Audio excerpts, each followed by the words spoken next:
महाभारत के विशाल समुद्र में एक ऐसा क्षण आता है जो युद्ध का नहीं बल्कि एक निर्णय का होता है। एक ऐसा मोड़ जहां भाग्य ने हाथ बढ़ाया और एक पुरुष ने अपनी राह चुनी।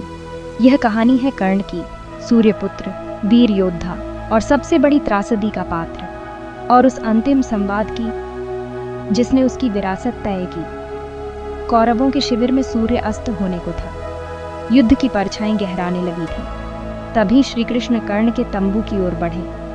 कर्ण जो जन्म से सूर्यपुत्र था लेकिन जीवन भर रथी कहलाया, जिसे समाज ने तिरस्कृत किया, अपनी मां ने त्यागा और जिसने सारी उम्र अपनी पहचान के लिए संघर्ष किया। कृष्ण उस दिन न शत्रु बनकर आए न रणनायक बनकर। वो आए सत्य लेकर और एक प्रस्ताव लेकर। कर्ण, जिस सच्चाई से तू अब तक अनजान है वह यह है कि तू राधेय नहीं, कुंती पुत्र है। तू पांडवों का ज्येष्ठ भ्राता है। धर्म का पक्ष तेरा इंतजार कर रहा है। चल, अपने भाइयों के साथ चल। कल्पना कीजिए, जिसे जीवन भर हक नहीं मिला, आज उसे सब कुछ सौंपा जा रहा था। सत्ता, सम्मान, भाईचारा और धर्म का साथ। कर्ण चुप था। उसकी आंखें नम थीं। उसके होठों पर एक हल्की मुस्कान आई और फिर उसने उत्तर दिया, कृष्ण, तू धर्म की बात करता है, लेकिन क्या निष्ठा धर्म नहीं है?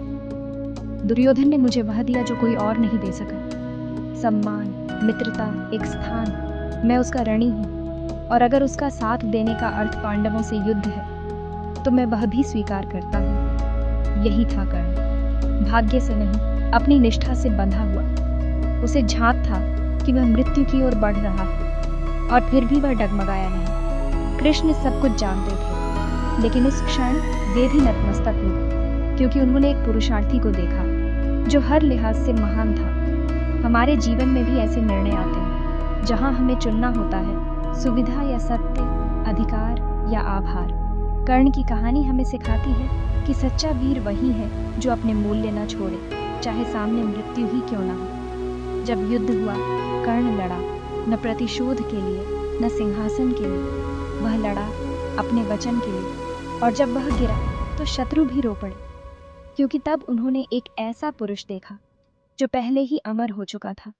यह था कर्ण, सूर्यपुत्र, पांडवों का भ्राता, दुर्योधन का मित्र, धर्म का नायक, अधर्म की छाया में, और शायद महाभारत का सबसे मानवीय पात्र।